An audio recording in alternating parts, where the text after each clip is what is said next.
కాంగ్రెస్ సర్కారు బెట్టింగ్ యాప్స్పై చర్యలు తీసుకోకపోవడం వల్లనే యువత ప్రాణాలు కోల్పోతున్నారని మాజీ మంత్రి హరీష్ రావు తెలిపారు. సీఎం కేసీఆర్ సీఎంగా ఉన్నప్పుడు ఆన్లైన్ బెట్టింగ్ యాప్స్పై నిషేధం విధించారని గుర్తు చేశారు. కాంగ్రెస్ ప్రభుత్వం పట్టించుకోకపోవడంతో ఎంతో మంది యువత, విద్యార్థులు, ఉద్యోగస్తులు బెట్టింగ్ యాప్స్ బారిన పడి ప్రాణాలు కోల్పోతున్నారని ఆవేదన వ్యక్తం చేశారు. ఆన్లైన్ బెట్టింగ్లకు యువత దూరంగా ఉంటారని హరీష్ రావు పిలుపునిచ్చారు. ఆన్లైన్ బెట్టింగ్ యాప్ నిషేధించాలని బీఆర్ఎస్ యువజన విభాగం ఆధ్వర్యంలో నిర్వహించిన అవగాహన సదస్సులో హరీష్ రావు పాల్గొన్నారు.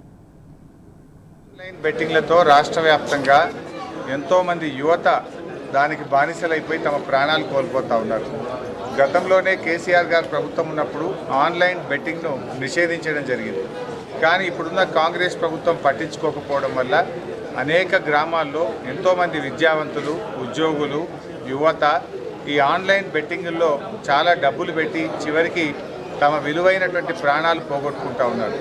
నేను యువతను అందరినీ కూడా కోరుతా ఉన్నా, ఈ ఆన్లైన్ బెట్టింగ్లో మీరు పాల్గొనొద్దు. దీనికి పాల్గొని మీ విలువైన జీవితాలు నాశనం చేసుకోవద్దు. మీరు పైకి రావడానికి కష్టపడండి, బాగా చదవండి, బాగా పరీక్షలు రాయండి, మీ కాళ్ళ మీద మీరు నిలబడే విధంగా స్వయం ఉపాధి కార్యక్రమాలు చేయండి.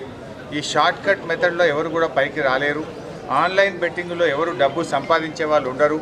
ఆన్లైన్ బెట్టింగు మీ డబ్బు పోతుంది, కుటుంబ పరువు పోతుంది, చివరికి మీ ప్రాణాల మీదకి వస్తుంది.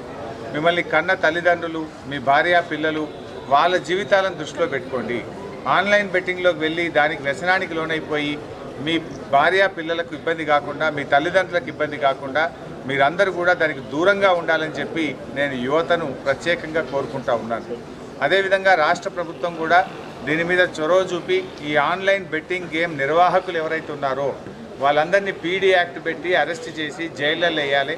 యువతకు ఇబ్బంది లేకుండా యువతను కాపాడాలని చెప్పి ప్రభుత్వానికి నేను అప్పీల్ చేస్తాను.